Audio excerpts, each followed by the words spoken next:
Yo, what's up everybody? We are back with another video and we're back on the shop. I just want to thank all you guys. We just surpassed 9,600 subscribers here on the channel and we cannot thank you guys enough. We are in the shop. We have a bunch of things to show you, but first, don't sleep guys. Make sure you click the link above. Make sure you go enter the 10,000 subscriber giveaway.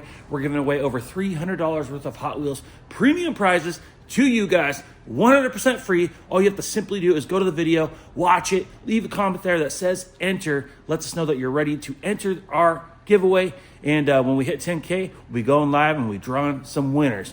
You guys ready? I'm ready. Let's go. Yeah, let's go. I ain't the first with the curse, with the thirst that I wanna be better, not worse. Man, it hurts. I'm on this earth with my words. All right, guys, where do I even start? Not sure if you guys saw my reel or not, but yeah, guys, the 04 Honda Accord that we're replacing the transmission on, unfortunately, is still on the lift. And in the last video, you guys saw the engine was almost fully assembled and back in the car and done. And you can see here, our engine is down on the ground again. Nothing major happened except for the fact that we had the wrong flex plate. The flex plate is the little flat disc that bolts to the crankshaft between the engine and the transmission, and it bolts to the torque converter. This transmission is out of an 05 Acura TL, which utilizes the 3.2 liter J Series engine, and this is the 3.0 liter J Series engine. So it's probably just has a little smaller diameter flex plate than the 3.2. And honestly, guys, I just did not notice. We even compared torque converters when we had the transmissions side by side, and everything looked exactly the same. We didn't want to switch torque converters, of course, because this transmission is bad. But here is the flex plate. This is the Honda Accord flex plate, and you can see here when I made it up here, it is the exact diameter. When this was in the car and I had the new transmission and I went to go bolt up the torque converter, this was too small compared to the torque converter, and so that was not going to work. And unfortunately, I had every single thing hooked up. I could not believe it, guys. It's one of the dumbest things I've done in a long time. Whenever you're doing a conversion, you always need to measure and double check. And although I did physically check, just to make sure everything looked the same, I should have just took 5 seconds and took a tape measure and just pulled a measurement. But even then, if I would have pulled a quick measurement, maybe I would have missed it because it was really only like a 1/4 inch difference. So it wasn't much, but anyways, no big deal. I had to spend another 2.5 hours on Friday. I dropped the engine and transmission assembly back down on the ground onto a cart. You can see here, Mikey and I made a mess yesterday, but we went ahead and pulled the harness off the starter, bell housing bolts. We pulled the transmission off the assembly. We took the flex plate off. We put the new one on. Of course, we checked to make sure it did mate up against the transmission torque converter. And it looks like we're going to be all good, guys. Mikey stayed, and we were able to get the bell housing bolts all back in, all tight, all snugged, and starters in. All I have to do is hook up the harness, and we'll go ahead and get everything ready to drop the car back on, start bolting this thing back in. So unfortunately, just a little bit of a delay, and it was unfortunate that I had to pull the engine out. I could not believe it. If I would have checked the torque converter bolts first things first when I put the engine in and went right to the torque converter, which I'm going to do this time, but instead, for some reason, I hooked everything up: the intake, the hoses, the fuel lines, the wiring, the battery, everything, the axles, the suspension, everything was bolted up. And for some reason, I saved the torque converter bolts for last. And unfortunately, that was the only thing that I noticed, at least, that wasn't going to work. So this time around, when we put the engine in, first thing I'm going to do is get under there and make sure I put those torque converter bolts in, make sure we're all good there. And then I'll continue forward, hook everything back up. So I should have a few hours in 2 or 3 different times this week after we get done in the booth and stuff to jump over here and try to get this thing back together. I'd really like to have this thing ready to crank over by the end of the week here. So hopefully everything's good. Hopefully everything, we don't have any more problems, and we can get this thing out, do a little test drive, and go from there. Like I said, there's still some things I'd like to do on this car, address the air conditioning, and probably do the brake system and also get in alignment. And we'll probably detail it one more time, make sure the inside and outside's clean. Of course, put some miles on it, make sure everything is good. But yeah, unfortunately, the engine is down back on the ground, so I know nothing crazy new exciting in here today, unfortunately. But you can see over here, this fuel tank here. This is Teo's new fuel tank. It's new, used, of course. This is out of an R32 Nissan Skyline GTR. When he got his R32 GTST, he kind of had fuel tank problems from the beginning. The baffle inside was kind of loose, and we had to pull it out. So, you know, it's unbaffled at this time. So when he gets low on fuel and he's taking corners and stuff, he can notice it starts to break up. And on top of that, it was rusting because the GTST fuel tanks are steel, while the GTR ones are plastic. So this will not rust. And his is rusting. He's getting a lot of rusty fuel, clogging up his fuel system, his injectors and stuff like that. So he is starting from the source, and he went down to Seattle last weekend, picked himself up a GTR Skyline fuel tank. So he's getting everything ready. He went ahead and drained the fuel, washed it off a little bit yesterday, and he's getting ready to put this in his car. I'm not sure if he's going to do it today or at least start on it today. And so he's going to drop his fuel tank, put his fuel pump in this. He's got an AEM fuel pump, and go ahead and hopefully get this thing up in there and clear his fuel lines and see if that helps at all. He probably will have to take his injectors back out, do some cleaning, and make sure everything's good. But this was the source, so this is a really good upgrade for his car. So super pumped to see that he's got that finally. And yeah, I'd like to get this thing off my lift. I was really only supposed to be on there for 3 to 4 days, and I knew it would probably go for a week or two on there. And so it's no big deal, but gosh, I really did not need to do that mistake. So you can see here, we finally painted our floor.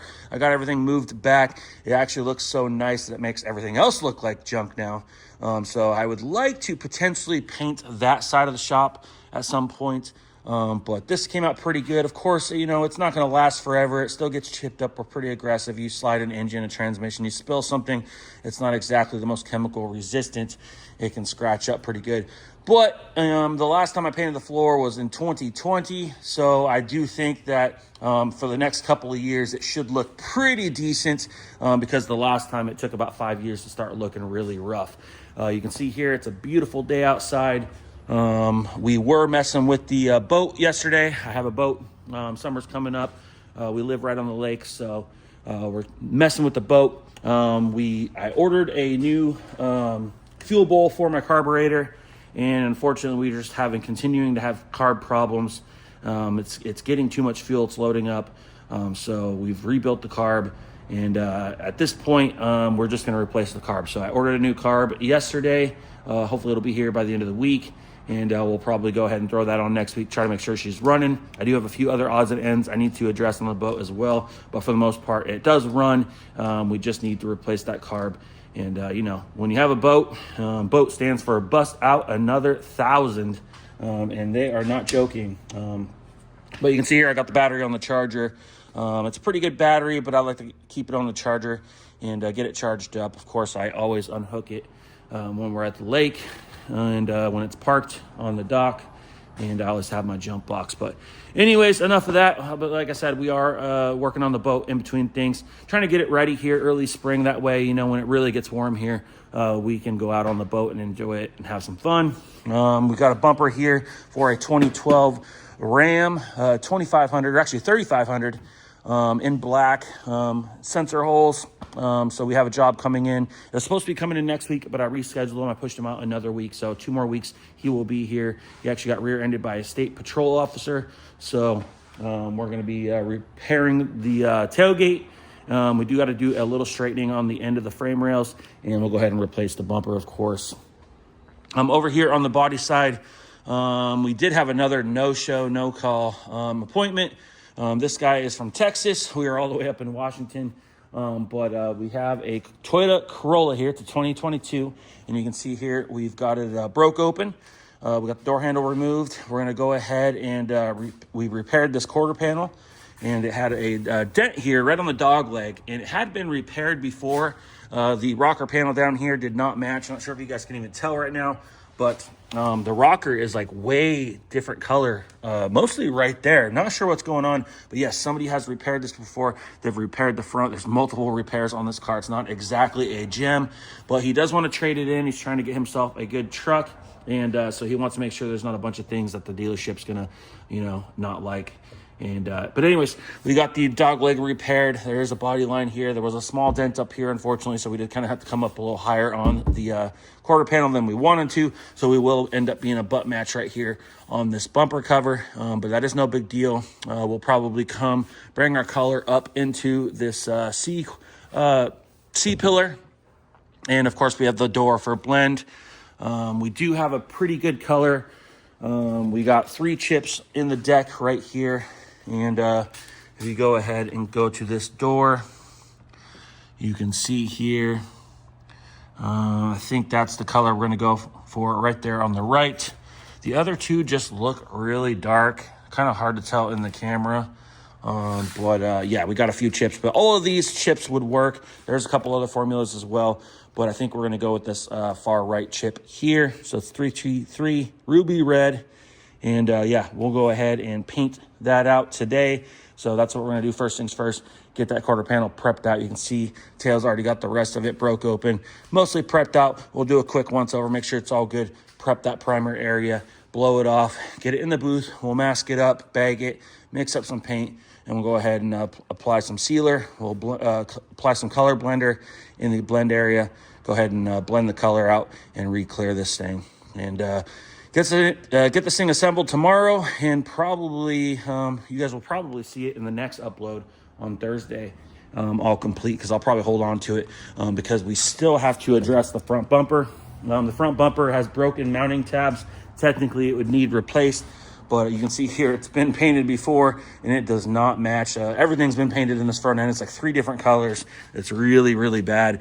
But all he wants is this bumper to just be reattached. So you can see here it's just literally hanging off. The tab is broken, but we got some mounting hardware. We're just going to get this thing all hooked back up and fastened securely, so it doesn't look like it's just falling apart for him. He doesn't want to replace the bumper, so we will go ahead and address that, get this quarter panel fixed up, and he should be good to go, and he can go ahead and go trade this thing in.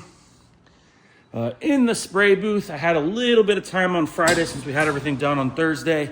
And you can see here, we got the C10 door panels painted. You can see that this one came out really, really nice. This one has a lot of damage on it, unfortunately. I was kind of hoping it didn't really look that bad. But honestly, it doesn't look that bad. This is the driver's side. I'll be sitting here anyway. You won't even see it. But like I said, my 68 C10 is by no means perfect.